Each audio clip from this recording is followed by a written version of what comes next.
natin, giniling natin.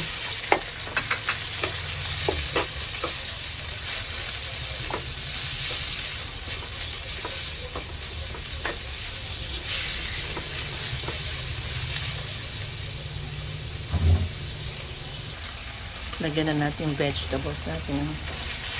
We have Baguio beans and carrots.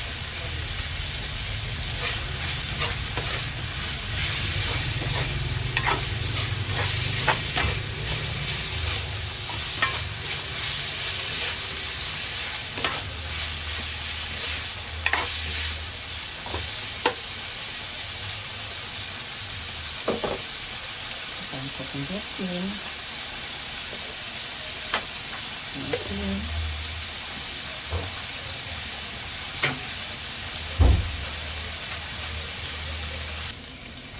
Bigyan po natin ng pinakulong tubig.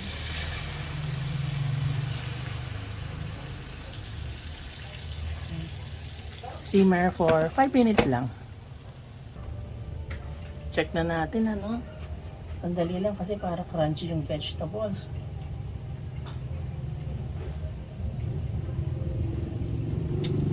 Ay, nasarap. Sarap mga kagigil. Kain na tayo.